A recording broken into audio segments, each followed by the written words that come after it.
Well, after 2 days, the BRICS summit has just wrapped up now in India, creating an alternative global lender and stepping away from the dollar as a reserve currency, all among the main objectives. In New Delhi is RT's Priya Sreedhar. The leaders from the 5 leading emerging economies in the world, Brazil, Russia, India, China, South Africa, are all here in New Delhi for the 4th annual BRICS summit. Russian President Dmitry Medvedev held a bilateral meeting with the Indian Prime Minister Manmohan Singh. There have been a lot of things on the agenda. One of the main themes of this year's summit is how these growing economic powers are also starting to have more political clout on major international issues like Syria. And again, we saw Russia and China saying that they back a ceasefire in Syria. They want peace in Syria, but they don't expect President Assad to step down. They don't want him to step down, like many of the Western leaders have said. Let's take a listen to what the Russian president had to say. One of the priorities for BRICS for the years to come should be the strengthening and key role of the UN Security Council in maintaining international peace and security, and also ensuring that the UN is not used as a cover for regime change and unilateral actions to resolve conflict situations. And that was another thing that all of these 5 leaders talked about, reforming the United Nations. Another point that everyone was talking about was Iran and how sanctions are not going to work on Iran. These 5 countries are expected in the next 8 years to make up 50% of the global GDP.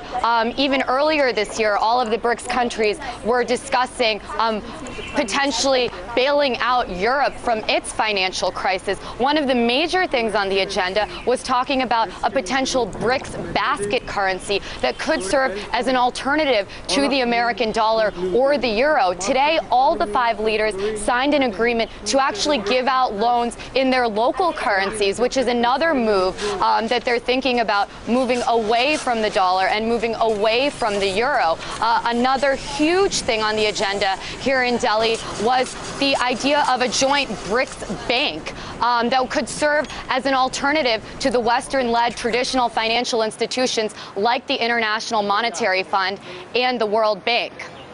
And just a bit earlier here on the programme on RT, I spoke to Dr Sreeram Chaulia, Vice Dean at the Jindal School of International Affairs. He believes institutions like the IMF and the World Bank have frankly outlived their usefulness.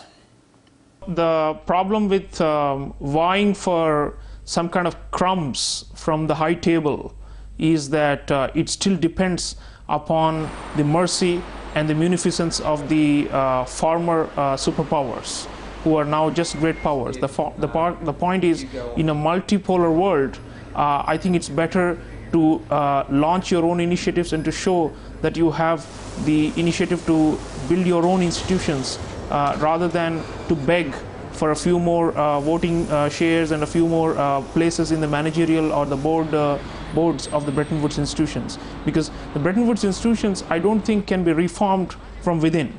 They have failed, so therefore it's better to either abolish it or to replace it with a new institution. So this is where I think the BRICS Development Bank comes in. This summit here in Delhi, they have really shown that they have the capability to forge ahead with new plans, new ideas, and new institutions in order to govern the planet with a new ideology and a completely new functional basis for organizing economic life on the planet.